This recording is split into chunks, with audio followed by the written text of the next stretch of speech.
आदित्य अपने दोस्तों रोहित और सुमित के साथ एक रोमांचक रोड ट्रिप पर निकलता है। उनका प्लान था कि वे पहले पुरानी गढ़ी देखेंगे, फिर पास के गांव वीरपुर के मेले का मजा लेंगे और शाम तक हिमाचल की ओर निकल पड़ेंगे। रास्ते में एक सुनसान पेट्रोल पंप पर आदित्य अपनी ड्राइवर की सीट से, भैया जरा 500 का पेट्रोल डाल दो और हाँ टंकी फुल कर देना। रोहित पीछे से आवाज देते हुए, हाँ भाई आदित्य फुल करवा ले, पता नहीं आगे कहीं पेट्रोल मिले ना मिले, रास्ता तो सुनसान लग रहा है। एक चुड़ैल जिसकी आंखें लाल और बाल बिखरे हुए थे, लेकिन जो अपने असली रूप को छुपाए हुए थी, चुपचाप उनकी गाड़ी की डिग्गी में बैठी होती है।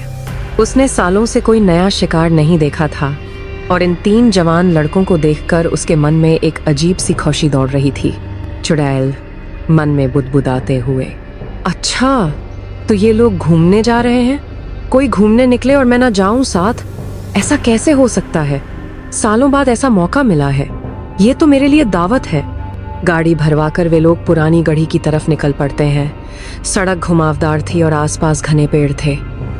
वे लोग गाने सुनते हुए, एक दूसरे को मजाक करते हुए और ठाके लगाते हुए गाड़ी चलाते हैं। उनकी मस्ती चरम पर थी। रोहित अपनी घड़ी देखकर सुमित को कहता है, यार पेट में चूहे कूद रहे हैं, कुछ खाने का इंतजाम करते हैं। इस बात पर आदित्य चौराहे पर गाड़ी रोकता है, जहां एक छोटी सी दुकान थी। आदित्य दुकान वाले से, हाँ भाई विक्रम 3 जेवियर दे दो और हाँ साथ में चेतना के लिए माइक भी। आज तो फुल मजे में हो रहा है, क्या बात है। आदित्य कोल्ड ड्रिंक की 3 बोतलें और नमकीन के कुछ पैकेट लेकर गाड़ी में वापस आ जाता है और चलती गाड़ी में पीने लगता है। हंसी मजाक का दौर जारी रहता है। पुरानी गढ़ी से थोड़ी दूर होते ही उनकी गाड़ी झटके देने लगती है और अंततः एक बड़े से पेड़ के पास रुक जाती है। आदित्य गुस्से में स्टीयरिंग पर हाथ मारते हुए, यार अब इसमें क्या हुआ, पिछले हफ्ते ही तो मैंने सर्विस करवाई थी, लगता है किसी ने नजर लगा दी। सुमित फोन पर पुरानी गढ़ी की तस्वीरें देखते हुए, भाई मैंने सुना है वहां की फोटो लगी हुई है, कितनी सुंदर, लेकिन अब यहाँ बीच रास्ते में फंस गए। आदित्य कोल्ड ड्रिंक की बोतल सुमित को देता है और कुछ औजार लेकर गाड़ी के इंजन को देखने लगता है। चुड़ैल उन सब की बातें सुन रही थी। उसके चेहरे पर एक कुटिल मुस्कान थी। चुड़ैल मन में, वाह किस्मत मुझ पर कितनी मेहरबान है, अब मुझे ज्यादा इंतजार नहीं करना पड़ेगा। चुड़ैल मौका देखते ही चुपचाप गाड़ी की डिग्गी से बाहर निकलती है। वह देखती है कि आदित्य गाड़ी ठीक करने की कोशिश कर रहा होता है और रोहित व सुमित परेशान होकर आसपास देख रहे हैं। चुड़ैल मन में, ये सही मौका है, क्यों ना इस मौके का फायदा उठाया जाए, इन्हें पता भी नहीं चलेगा कि इनका काल इनके पास ही है। चुड़ैल चुपचाप गाड़ी से पेट्रोल चुराने लगती है। वह एक खाली बोतल में पेट्रोल भर लेती है। चुड़ैल मन में, अब देखते हैं तुम लोग कैसे निकलते हो इस जगह से, ये पेट्रोल ही इनकी बर्बादी का कारण बनेगा। चुड़ैल एक बेहद सुंदर लड़की का रूप लेती है। उसके बाल रेशमी और आंखें मोहक लगती हैं। वह अपनी कमर पर बोतल छुपा लेती है और धीरे धीरे आदित्य के पास जाती है। चुड़ैल लड़की के रूप में, मीठी आवाज में, माफ कीजिएगा, क्या मैं आपकी कुछ मदद करूं? मुझे लग रहा है आप सब परेशान हैं। आदित्य इतनी खूबसूरत लड़की को देखकर हैरान रह जाता है। उसका दिल जोरों से धड़कने लगता है। वह अपनी परेशानी भूलकर मुस्कुराता है। आदित्य, जी हाँ हमारी गाड़ी खराब हो गई है, वैसे आप इतनी रात को इस सुनसान जगह पर कहाँ से, और आप इतनी सुंदर हैं। चुड़ैल आदित्य की बातों पर मुस्कुराती है और धीरे धीरे उसके आगे चलने लगती है। उसे अपने पीछे आने का इशारा करती है। आदित्य भी बिना कुछ सोचे समझे उस लड़की के पीछे पीछे चलने लगता है। रोहित और सुमित आदित्य को उस लड़की के पीछे जाते देख अचंभित रह जाते हैं, लेकिन फिर उन्हें भी उस लड़की का आकर्षण खींचने लगता है। चुड़ैल उन सभी को अपनी मोहक अदाओं में फंसाकर हवेली के अलग अलग कमरों में ले जाती है। हवेली पुरानी और जर्जर थी, लेकिन चुड़ैल के जादू से उन्हें सब कुछ सुंदर लग रहा था। चुड़ैल लड़की के रूप में चंचल आवाज में, चलो मैं गायब होने जा रही हूँ, देखते हैं सबसे पहले कौन मुझे ढूंढता है। वे तीनों बेसब्री से इतनी बड़ी हवेली में उसे ढूंढने लगते हैं। हर कोई उसे सबसे पहले ढूंढना चाहता था। सबसे छुपकर वह अपने असली चुड़ैल के रूप में आ जाती है और उनमें से किसी के आने का इंतजार करने लगती है। चुड़ैल, दबी हुई आवाज में फुसफुसाते हुए। ढूंढो मुझे, ढूंढो। रोहित चुड़ैल की मीठी आवाज लगातार सुनकर उसी कमरे में पहुंचता है जहां से आवाज आ रही थी। कमरा अंधेरा था।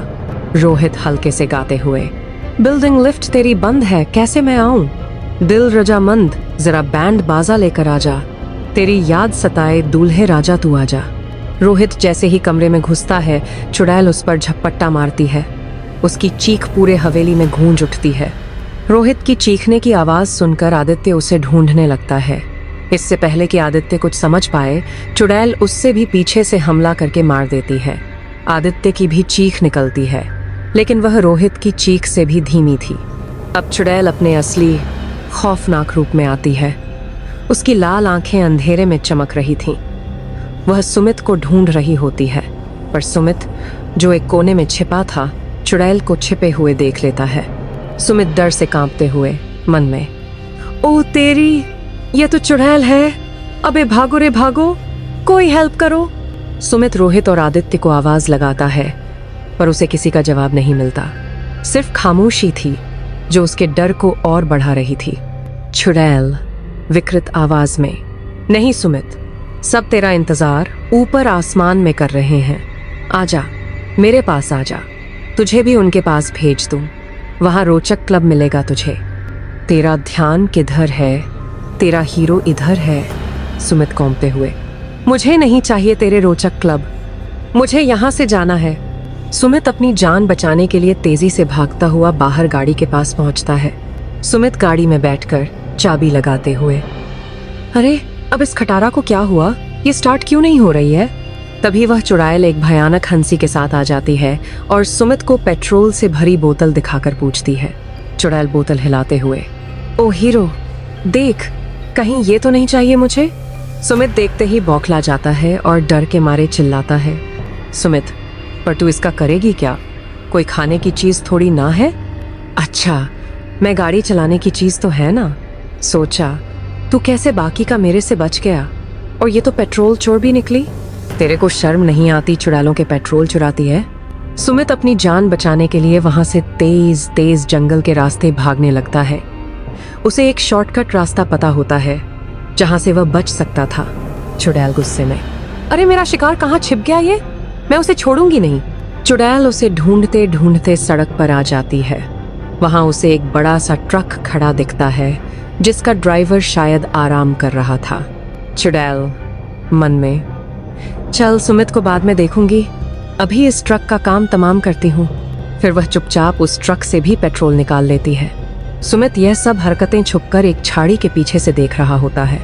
सुमित मन में, यह चुड़ैल पेट्रोल चुरा कर करती क्या होगी भला, इसे पेट्रोल की क्या जरूरत, ये तो कुछ और ही चक्कर लगता है।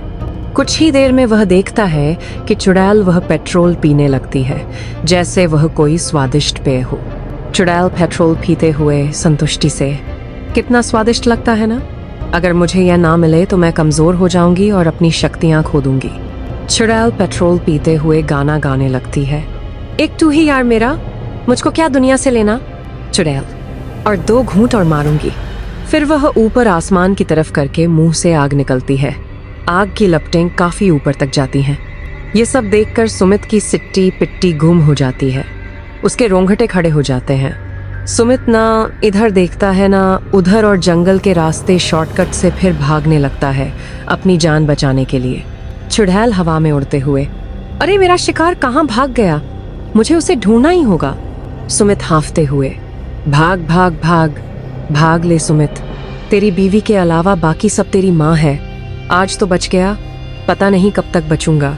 और भागता भागता सुमित जैसे तैसे अपने घर पहुंचता है जहां उसकी पत्नी नेहा उसका इंतजार कर रही होती है। सुमित अपने घर में घुसते ही जोर से दरवाजा बंद कर लेता है, लेकिन उसके मन में उस रात की खौफनाक यादें हमेशा के लिए बस जाती हैं।